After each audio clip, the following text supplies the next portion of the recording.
All right, Rod Rodriguez here with the After Action Review, and I am here in Kuwait. This is the first podcast from here in Kuwait. I am on Arif Jan, and I am at a wonderful Starbucks. As you can see, due to OPSEC, I'm not allowed to show you any other part of Arif Jan except this wonderful red wall, which is OPSEC friendly. So there we go. Before we begin today's show, I just want to acknowledge Memorial Day. Memorial Day is it's a two-part day, I think. Memorial Weekend. First part is, of course, the somber part. We remember the people who are no longer with us, those that have fallen. But it's also a day that we not just remember them, but we raise a glass for them. Right? It's one of those times where we celebrate the lives that aren't here anymore. So with that note, I know that there's a regular part of every Joe's life, and that is laughter. There's nothing more Joes love to do than laugh, because God damn it, it passes the time away. So without any further ado, my guest today, Mr. Miguel McCullen, but you probably know him better anyway, as Eazy Mac. So if you're just joining us now, let me just do a quick recap of what's been going on.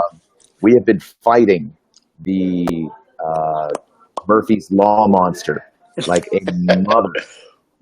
Everything that could go wrong went wrong, but here's the lesson to be learned. When it comes to entrepreneurship, when it comes to starting a business or running your business, you're going to run into those little gremlins in the system. They're going to try and keep you from reaching your goals. They're going to try and keep you from doing what it is that you're trying to accomplish. You just can't let it stop you. And I'm pretty sure that Mr. McCullen here can attest to the fact that comedy is not easy. No, not at all. And you're going to fail sometimes, right? Of course. You're going to fail a lot. So, Mr. Eazy Mac, we were rudely life you a little bit about the process. Well, not really the process, but the journey of being a Facebook famous kind of guy. Can you tell me a little bit about that? Well, as far as the stuff you were just saying, I can say that as far as achieving somewhat success through Facebook, it can be difficult when you go read the comments.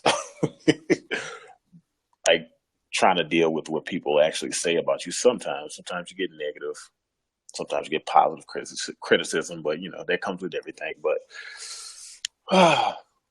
let me see. Like as far as dealing with it, it's been fairly seamless as long as you stay level headed about the somewhat Facebook fame that you do achieve with it and becoming noticed from being a nobody until like people actually walking up to you and noticing you. I mean, that is like the main thing that I've been dealing with as far as since I became like known for it. So like that transition into that that is the most unusual thing for it in that aspect for me. But I welcome it, and I just like when people see me, I don't want them to be shy when they approach me. I mean, I'm a person just like them. But as far as become, excuse me, but as far as attaining this level of fame, as you say, it hasn't been easy. I mean, I started my page February last year, and pretty much blossomed from one video that I uploaded, and it just took off from there. And the journey is always ever changing. So you said before that you had your start, you really kind of fell into Facebook comedy through a friend of yours encouraged you to do what exactly? Did he encourage you to do Facebook stuff, or did he encourage you to do other things? he encouraged me to start posting videos because when I first started doing it, it was more skit oriented and not just comedy based. But I'm kind of a more of a off the fly person, so I just kind of like the on the spot type comedy thing. But skits take a little bit more work, and most of my videos, if not all of them, are just unwritten, just off the fly, just go, just and what I would do in Korea was more skit based. So I would actually take time to think and set up stuff and just actually do it as opposed to what I do now as far as being more on the fly. And he encouraged me to actually come forward, seeing it. He thought that I was a funny person. So I actually went forward and posted my first video and it got a positive response and it just took off from there.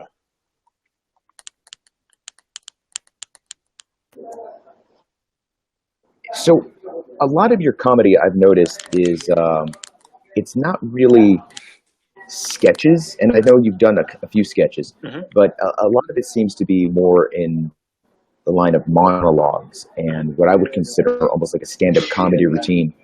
Uh, who are some of the inspirations that you've used for stand-up comedy that's really kind of like bleeding into your act?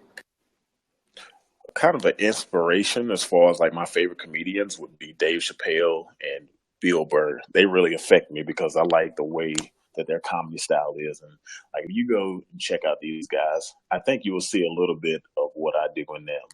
So I can honestly say that those two guys have actually been some huge influences into my comedic approach. So, tell me a little bit about some of the reaction that active duty has had with your comedy. You mean like in person or as far as people online?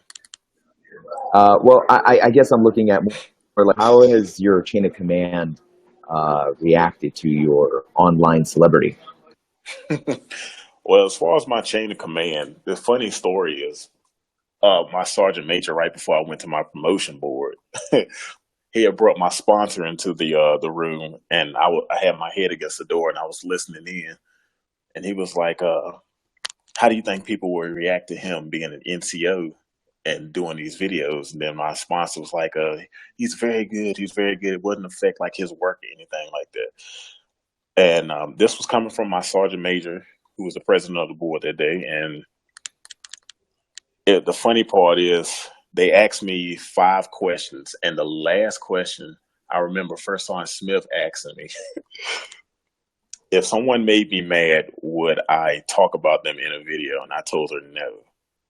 But other than that, she just started laughing when I answered that question. But my chain of command has actually been very accepting when it came to that. Like they've actually, as I stated with you before, they gave me the guidelines as far as the ALARAC 122/2015. They gave me the outlines as far as the stuff that I can say, things that I can do, and with guidelines to follow. And they've just been real supportive. So, having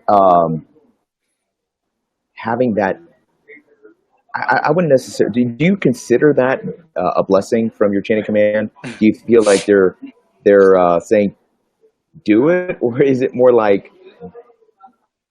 don't do anything stupid? I think there would be a combination of both because they haven't told me to stop, but instead they told me what I shouldn't do. So I would take that as support and a blessing. It seems like a lot of other active duty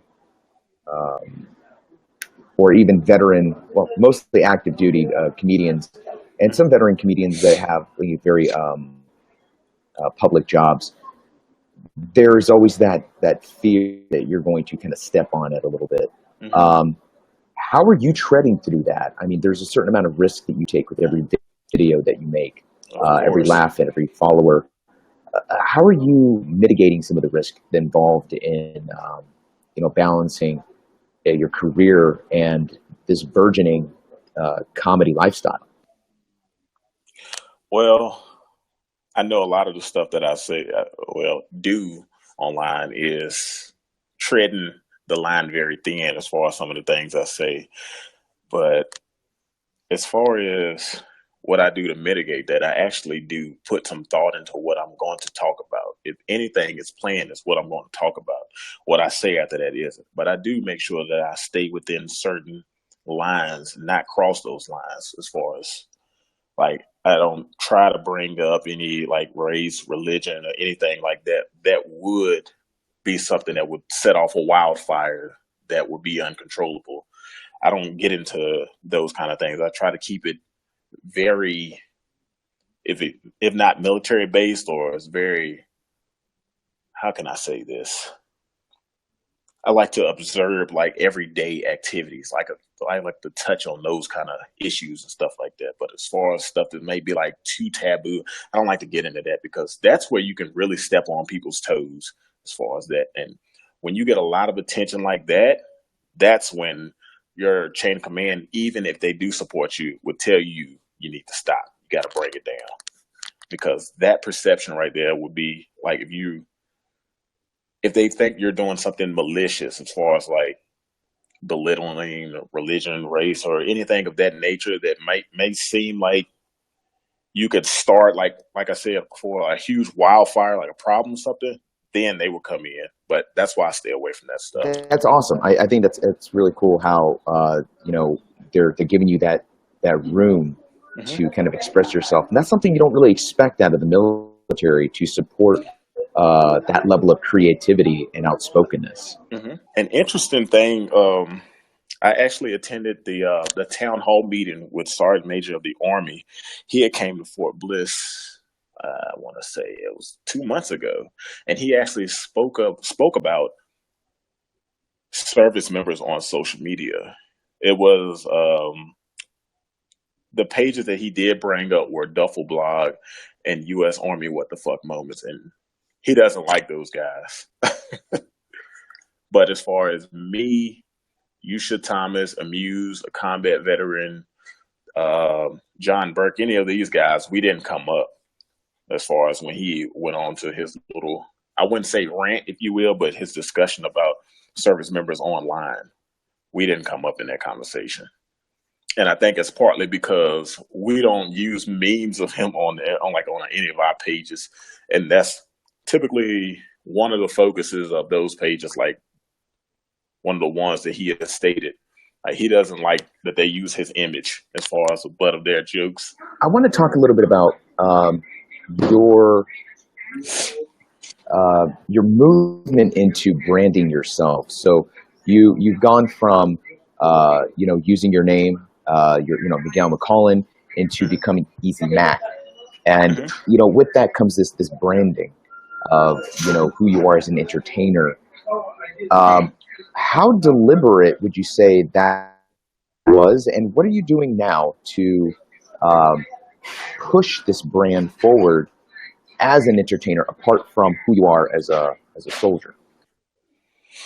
Well, as far as coming up with the name Easy Mac, it was just something that I just made up.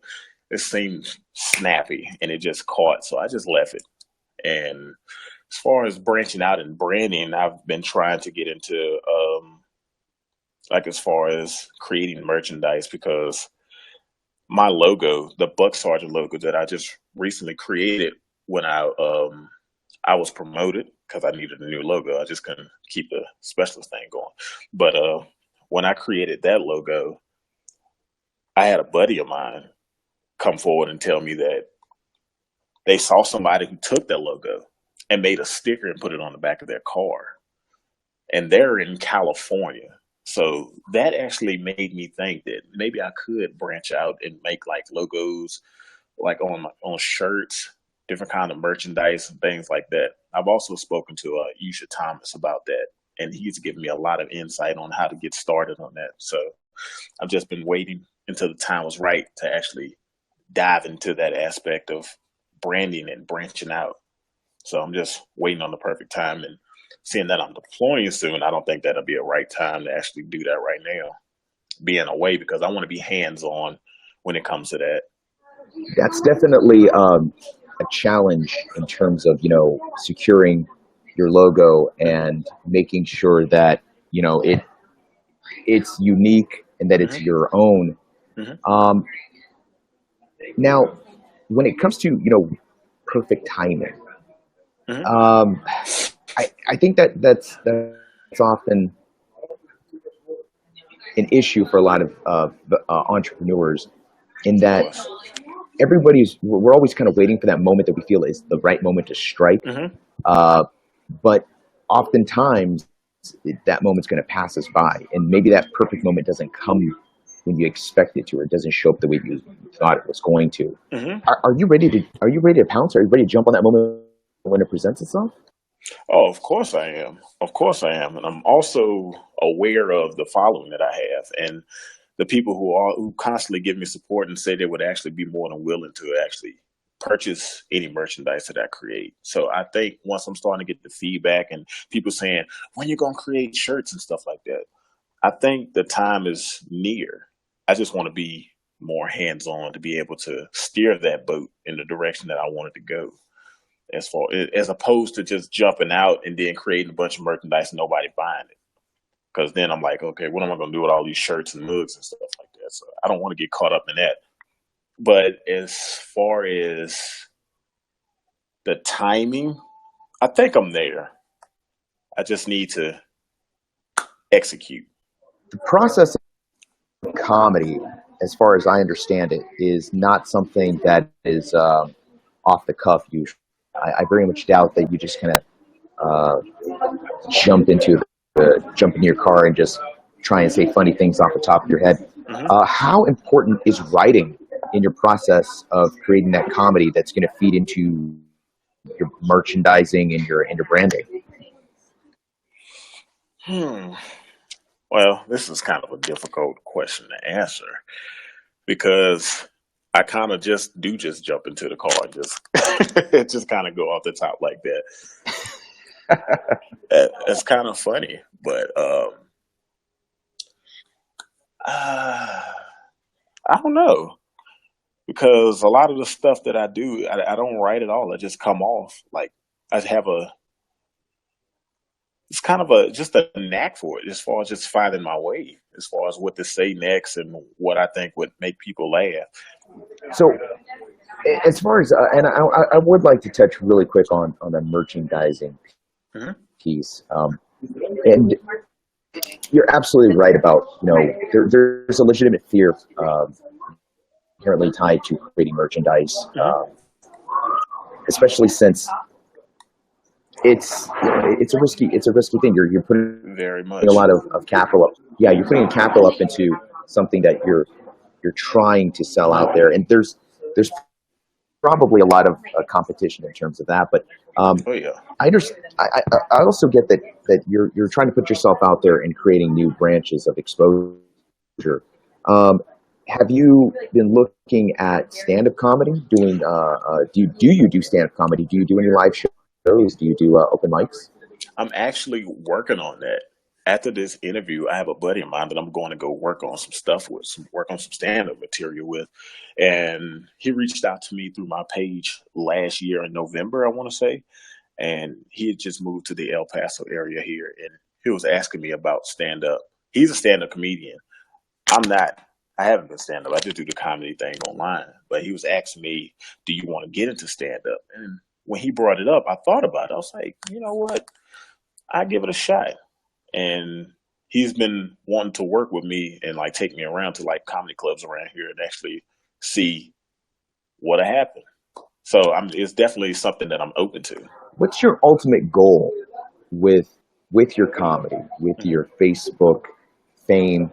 Where is it that you want to be in about, let's say, 10 years? In 10 years, well, let me start out with your first question. My ultimate goal, I just want to bring people together. And the best way to do that is through laughter. When people are laughing together, they're not thinking about any other stuff that's going on in the outside world. They're not thinking about bombing places, drama, fighting, anything else. All they care about is just coming together, having a good time, and laughing. That's what I want. That's my ultimate goal. If I can do that, then mission accomplished. As far as 10 years, I just want to leave that open to see where I get tomorrow and just keep branching off to that. But hopefully, I get somewhere where I'm on a platform that I can expand my audience to more people. That's where I will want to be. I just want to bring people together. With all of these other Facebook comedians, YouTube stars, what do you think sets you apart from the rest of the crowd, from the rest of the people out there trying to make us laugh? Oh man, that's a good one. I'm pretty much uncut. I think that's what makes me a little bit different from them because I think where they tread, I tread a little further. I go out a little more. And it's not on purpose. This is how I am. I'm just pretty much an unfiltered person. And I understand with that, you're walking a really thin line. But I think that's what sets me apart from other people. What's your advice to some of those young soldiers right now that are looking at your success on Facebook and are thinking, I want to try that too. I want to get up there and make people laugh. I got funny ideas. I got sketches in my head. What's your advice to these young people, to these young Joes who want to follow in your footsteps? My advice to them, go for it. But just make sure you're staying within respect of the uniform. Don't disrespect the uniform because that's something that will get you pulled quick offline. Never let anyone throw water on your campfire. Never let anybody do that. If you have a burning passion for something, go for it. Don't let anyone stop that. As long as it's something tasteful. Because I've learned that if it's tasteful, it's making people laugh, have a good time, whatever, they'll rock with you.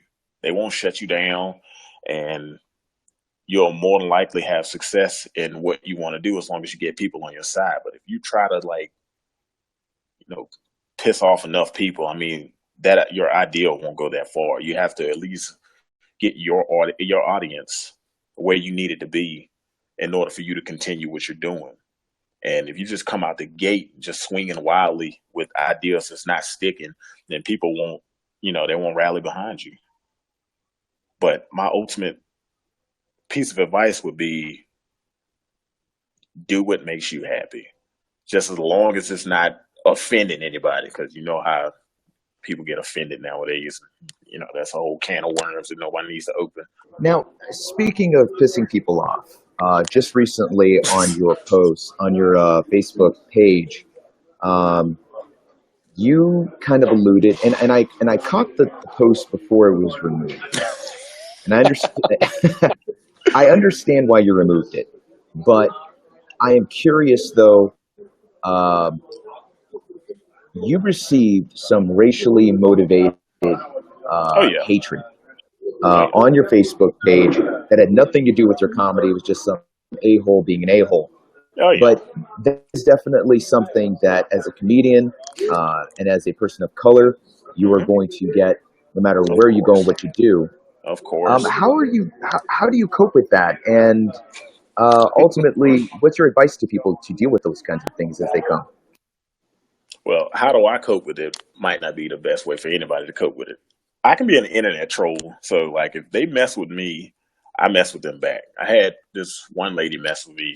Well, it wasn't me, it was a soldier that was in the video. And she came on my page and she was talking about the soldier. So, in defense of the soldier, I went at her, which resulted in my page being blocked for 24 hours. And yeah, but as far as dealing with that, being a person of color, we're all going to have to deal with that at some point in some time. And I don't recommend getting into online quarrels with people because that's not the way to go. And I understand it is childish at times, but sometimes it's just how I pass the time. If somebody is being an a-hole online, you can be an a-hole right back. I just, I think people should find ways to deal with being an a-hole in other ways instead of trying to troll people online. It's not the way to go at all. Well, I can appreciate you for standing up for yourself Hmm. and standing up for others. I especially, and the reason I'm not mentioning who this was is very much in line with what you were saying. We're not here to give those kinds of people any type of empowerment, but I Hmm. think that it's definitely important to acknowledge. It's important to talk about, because those things, that's reality, that's real life. Those Hmm. kinds of people are out there. The trolls are real, and Oh yeah. they're out in force. Um, so again, hey, Easy Mac, I want to thank you for taking time from your schedule, from your weekend, to It's no problem. and to have gone through the process of troubleshooting the way that you did. Now, I just want, before I let you go, I got to tell you what my Hmm. favorite video you've done so far is, and that has to be the recruiting, the video you did on draft, the Oh, draft that's right. video. I appreciate that. I, I had fun man, making that one. I was dying when you cut to the civilian being drafted into the army with the cap to the side. I was dying because I was like, I think people might think that's actually how it might be.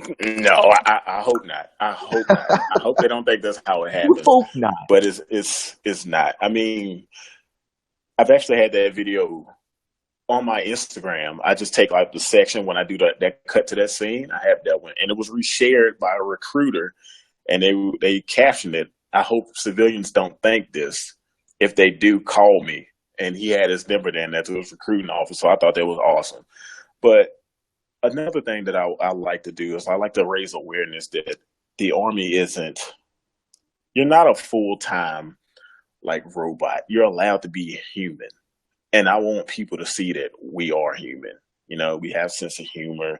We cry, we laugh, we do everything the average civilian does, except we have to go overseas and do things that not everybody will want to do every now and then. Hmm. I just want people to see that with laughter, and we go through BS just like everybody else does, and we can all laugh at it.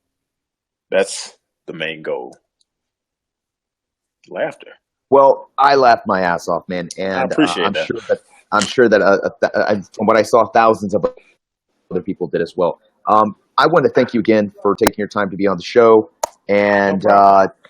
tell us where we can find more of your comedy. Where can we find you? You can find me on Instagram at I Love McCullen. That's at ILOVEMCCULLEN. That's at Instagram. And you can follow me at facebook.com/EasyMac12. I would say Snapchat, but I'm not on Snapchat, contrary to the popular belief. I'm not. I have a Twitter account, but I'm not really on there. Twitter is kind of dried up. It's not as interesting as it used to be anymore. All right, folks. You heard it here. Instagram, Mr. Eazy Mac on Facebook. Facebook famous. All right, folks. That does it for me. That does it for Mr. Eazy Mac. Again, thanks a lot for being on the show, buddy. I Thanks really for having me. appreciate it. We'll do it again when there's less issues. I appreciate it. I look forward to it. All right, man. I'll catch you later, brother. Thank you. All right, no problem. Be safe. All right, folks. That was the show. Um, wow, this was a challenge. I want to thank again Mr. Eazy Mac for taking the time to be on the show with me and for dealing with some of these audio issues. It was a nonstop nightmare. But again, like I said, this is all about the process. This is less about um, doing it when it's easy. It's all about getting it done when you have to get it done, especially if there's technical issues, if there's internet issues. Hey, it's still going to happen. Um, what matters here is how badly do you want it to happen? How much do you care about your business? How badly do you want to put your message out there? I'll tell you right now, the After Action Review podcast is not going to stop. We're out here in Kuwait. We're dealing with 200-degree heat. Doesn't matter. Doesn't matter. I'm going to be out here. So that's it. That does it for me. Next episode, I'm going to be talking to the founder and director of Make a Vet Sweat. More on that as it becomes what it is. We're shooting for next weekend, so stay tuned. Hey, check it out. Before I go, make sure you're going on iTunes, Google Play, and you're giving me some 4-star ratings, man. Support this podcast by doing that. All right. Not asking you to click on anything, not selling you anything. I'm asking you to help me keep this podcast going by 4-starring it, putting up some comments up there. Support this podcast. Like, subscribe, share, follow, the whole 9 yards. Hey, tell your buddy, tell your friends. There's a show out there that's all about veteran entrepreneurs. And if you're a veteran entrepreneur and you want to talk about what you're up to, shoot me a line. All right, that does it. I will see you at the next episode.